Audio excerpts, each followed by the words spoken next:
We're gonna take my BMW E92 that you see behind me, make it into a proper drift machine for $4,000.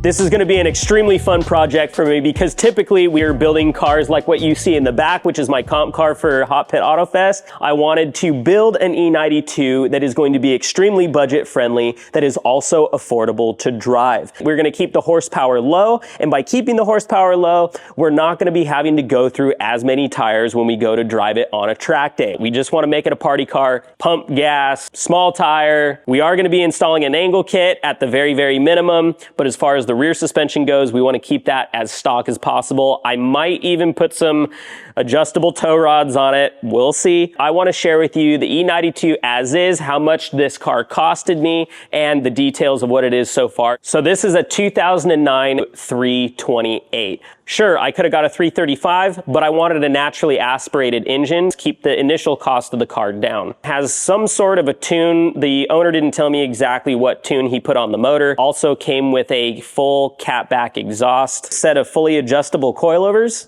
cold air intake system. Also, the previous owner told me that this car is actually on its second engine. The original engine blew up.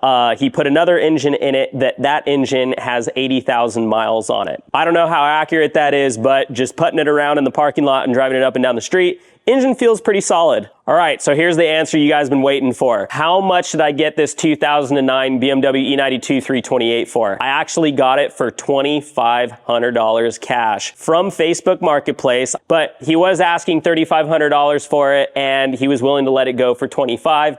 Seemed like he needed some motorcycle money because he was really into motorcycles, and there was an event coming on, and I think he just was really desperate for the money. The plan for attack to make this the most budget-friendly car that we can stick to that $4,000 budget is, first and foremost, we got to do an angle kit.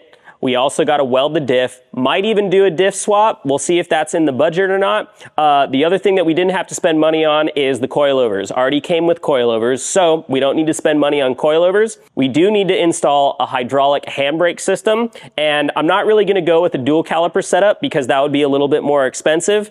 Because then I'd have to buy calipers and brackets. So we're actually going to do a hydraulic inline setup. So we're going to tap into the line that goes in between the master and the ABS module. We're also going to be installing a race seat in the car and harnesses. And I don't think I'm really going to do a full cage in it just yet. I would rather just do a half cage just for now, just so that at least it's somewhat safe and also holds the harnesses in the car.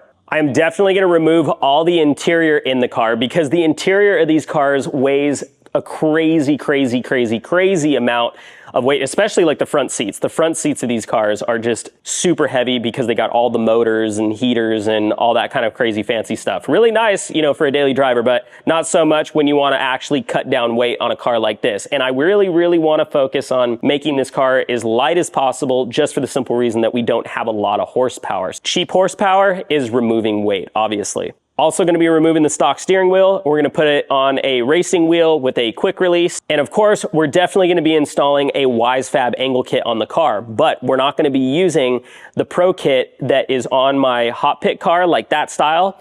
We don't really need it, especially for what we're doing and trying to stay budget friendly. WiseFab just came out with their narrow kit for the E9X chassis, which is super cool. You don't have to run a wide body kit because of like what their title is. It's a narrow kit. It still keeps the wheels inside the fender wells.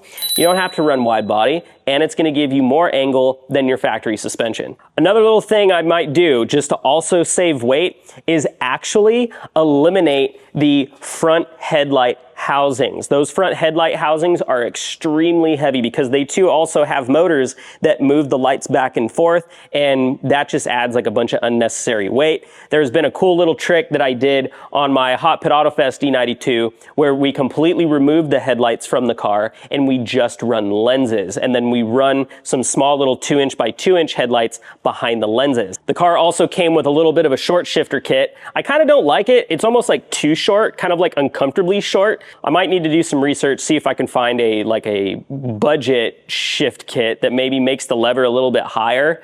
I am going to be running a vertical handbrake, so I want to keep the shifter and the handbrake almost kind of at the same height, and that's just kind of how I like to drive, because when you want to switch in between gears and the handbrake, you know, they're really close together. So we might remove the short shift kit that is in the car and replace it with something else cheap, hopefully. If I don't find something, I'll just deal with what I got. We definitely have to remove all this interior. This interior is extremely heavy. Believe it or not, those seats are like crazy heavy, as well as all the interior stuff in the doors. We want to make this car as light as possible, because of, if we can free up some weight off the car, that means we actually got a little bit more power when it comes down to power to weight ratio. So first and foremost, definitely got to get that interior out. I will even, when I pull the interior out, I'll even weigh it. Next, I'll have to figure out a little bit of a roll cage scenario. I'm not going to do a full 6-point roll cage, like a roll cage that, you know, has A-pillars that go up through the dash. We'll actually leave the dash alone, but I'll probably do a weld-in half cage for now. So we'll do like a hoop and then some 2 C-pillars with a harness bar for our new seats, because I do want to install race seats, like bucket race seats in the front, and have 4-point harnesses on the seats. And then when that's done, we'll go ahead and we'll definitely get rid of the stock steering wheel. We'll put a racing wheel on it. With all the interior out and I can see the trans tunnel, we'll install the hydraulic handbrake. We're actually going to be doing a inline handbrake. We won't be using a dual caliper handbrake, just to keep it budget friendly. Have to pull the diff out because we're going to have to weld it. It doesn't really have a very good gear ratio. It's actually a 3.2 that's in this car, kind of unfavorable.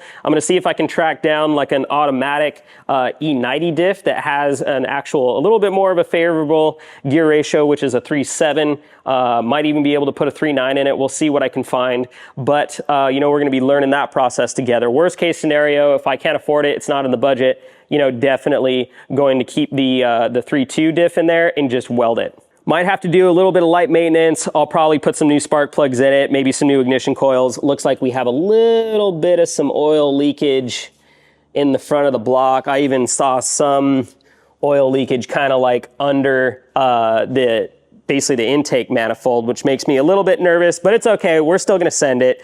Long story short, we're just gonna send it, and just whatever breaks, then we'll fix it. But, you know, the little light maintenance, you know, make sure it's got coolant, new spark plugs and stuff like that, just to get this thing on track and at least the engine happy for now. It's not gonna cost a lot of money just to do those simple basic things. All right, so we're gonna build it. We're gonna thrash on it.